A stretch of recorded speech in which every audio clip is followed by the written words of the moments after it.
Welcome to video 1 for the Small Business Management course of Fall 2018. I'll be walking you through this course of business creation, development, and hopefully successful exit.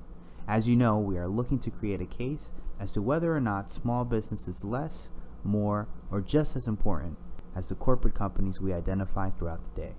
The reality is most businesses, even major corporations like Google, started off as small businesses and grew into major conglomerates that impact the world stage. Let's look at some examples of small businesses.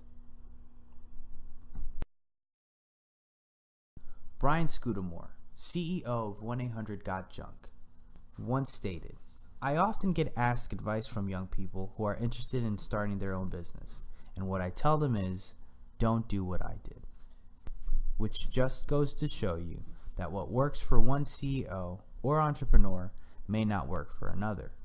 Yet, when you look at Brian Scudamore's experiences, there are experiences we can apply to our own lives. One example is how he was able to take a WTF attitude, a willingness to fail.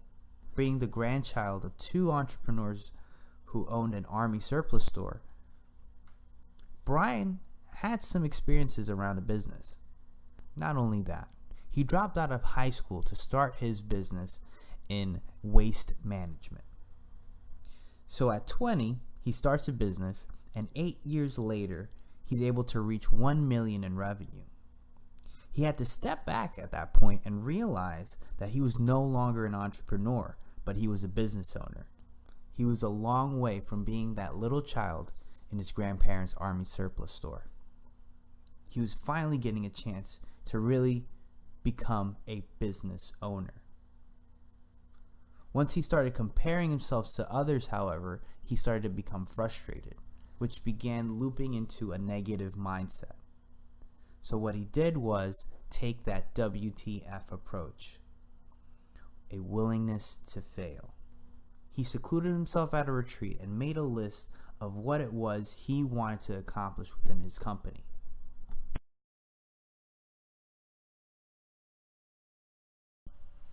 The list he made at the retreat is as follows. First, being on the Oprah Winfrey Show. Second, hit the top 30 cities by 2003, a 5-year game plan. Finally, top metro waste management company. Now, I know what you guys are thinking. You're seeing this and saying, why would a junk company want to be on the Oprah Winfrey Show? It's for the exposure, right? And he was thinking the exact same thing, except he didn't even know how he was going to get to that point. And not knowing how to do it didn't even matter. He was setting up his vision for what was to come. Long story short, he was able to get these things done. So at the time, Oprah had a couple of specials on people who were hoarding. And these are people who collect artifacts and things, but never throw out garbage because they are attached to it. Hoarding episodes were what attracted most people to the Oprah Winfrey Show at that time, and lo and behold, you have a junk company that's getting rid of massive amounts of waste in a very efficient way. This got them the exposure and traction they needed to hit the top 30 cities. And not only that, they became the #1 waste management company in the United States. Another example that Brian Scudamore brings up during one of his presentations is having to fire his best friend from the company. So at the time when he actually did this, it was like having two giants in a room. And let me tell you, if the room is small, it's hard to get anything done. In his own words, he said, "I recruited my best friend. I was the best man at his wedding. And unfortunately, I ended up firing him. But it was something that we both agreed upon." And it's true. The process encompassed firing his partner, hiring a team, and making an honest list about what he already had and what he needed. He had to take inventory before he could make the right decision for his company. Because if he didn't, he would have compromised his values and perhaps taken a risk that would have been detrimental to the continuous growth of the company.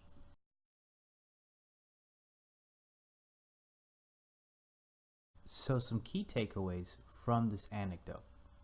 Brian Scudamore is a prime example of an entrepreneur who was able to accomplish big things from the small steps he took, early in his career and throughout. A small detail: Brian was diagnosed with ADD and dropped out of high school. Yet he's a testament to the fact that not everyone has to go through the same experience to be successful. Not only that, a college education is not a necessary requirement to start a business. That being said, he states that entrepreneurship is difficult, full of hardships and mistakes, but how he made it positive was taking a WTF attitude, a willingness to fail. He also stated that he approaches his success with a vision. However, he waited for himself to become overwhelmed in order to take inventory. Lastly, he got his hands dirty, and he did it when he needed to. What we could take away from this is we don't have to wait till things go bad to take inventory. We could do it now. The best thing to do is to get involved.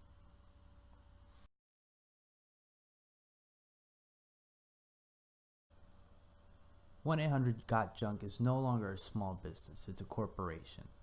But the way it started out was as follows. It had less than 100 employees, it was geographically localized, and had the potential for growth. And that's how we're going to identify small businesses from here on out.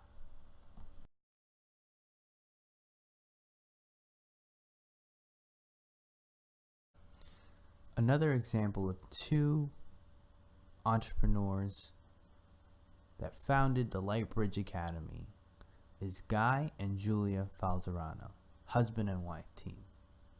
Now, the Lightbridge Academy is a franchise of daycares that provides quality childcare in the tri-state area.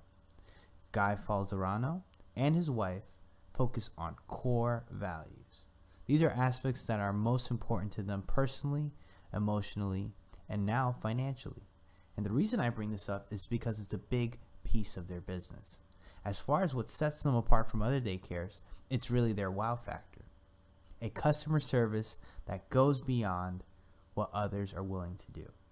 Guy Falzarano has often brought up how his team goes and gets the Disney World training sessions. And Guy Falzarano fell in love with this idea. The fact that every employee should be ambassador of the vision or the mission that you're trying to get across in your company. What the Falzarano family tries to do is encompass a circle of care. And this not only extends to their employees, but to the parents, to the children, and the vendors. What does it mean to have vendors in a circle of care? Well, I'll tell you. When you have vendors in your circle of care, what it means to them is when a vendor expects to have his payment within 30 days, they're paid in 15. Because providing a service, there's no better partner to have than the business that provides you with the materials necessary to teach, clean, and feed the precious children you're taking care of. So it pays to take care of the vendors that provides the lunch to the children, or the company that provides the wet wipes to clean the children, or even the gloves that you use to maintain cleanliness in the classroom. All these things play a role in having an environment that's safe for the children and also one that provides a wow factor.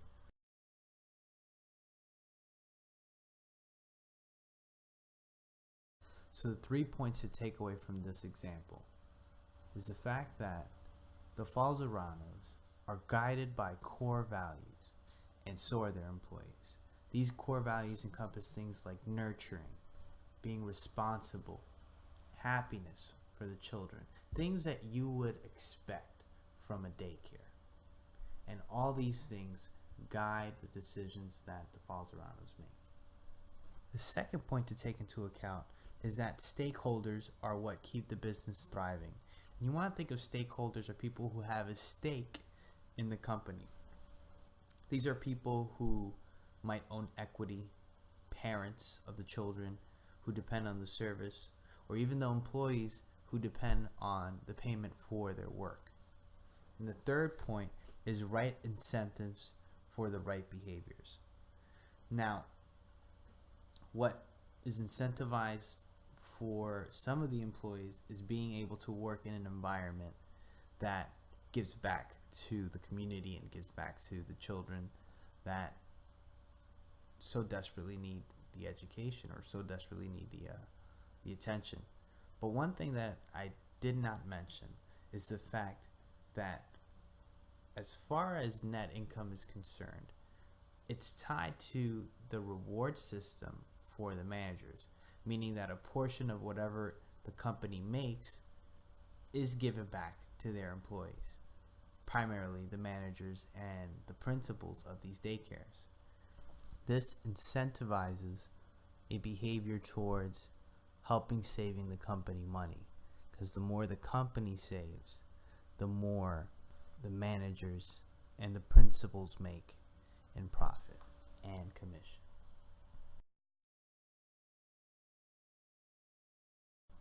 Even though Mr. Falzarano did a great job developing the business, its 20 years of growth and expansion came from its franchises. And it's important to distinguish the fact that a franchisee is an entrepreneur whose power is limited by a contractual relationship with the franchising organization. The importance of establishing the difference is that the founders are the ones that are able to create and have free range of development, whereas a franchisee is limited to the contract, which allows her to do business under that name.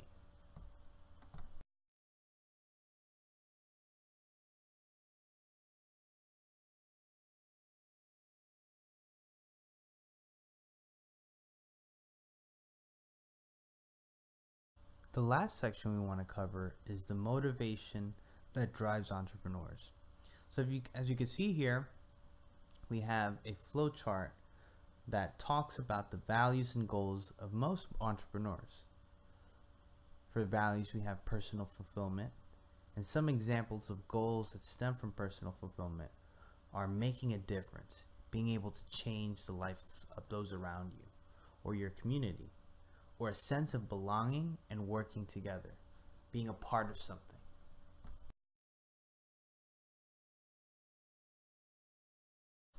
Or maybe what you're looking for is personal satisfaction, something that gives you passion, drive, recognition, happiness, joy, some intrinsic emotion. Maybe that's what's motivating you. Another motivation is the independence associated with entrepreneurship, being your own boss, taking control of your future, the discretionary time and flexibility that you only get from owning your own business. Or it could be strictly money, just some autonomy and some independence that you want to be able to have, or to establish some financial wealth for you and your family. Whatever the reason, these opportunities can be economically attractive or socially, they can add value to your life and the lives of others. But as you go through your entrepreneurial career, or even just a corporate career, and end up being entrepreneurial and making a difference in your corporate environment, a common thread tying all future business owners is a strength in character and integrity. So much so that it permeates in their company and production. In the beginning, all companies pride themselves in the quality of their work or the quality of their product, even though they may not have the resources to do it. It's a matter of being resourceful that most people find help them to be successful. So remember these key points as you move through the course and as you move through your career. That being said, my name is Professor Augusto Suarez, and I am super excited to be your professor this semester. Please be sure to open the quiz following this video and complete it for your grade assignment. And as for the class, we will be needing your resume, as we will be doing an in-class assignment using the resume. Thank you so much for your time, and I hope this was helpful. You take care.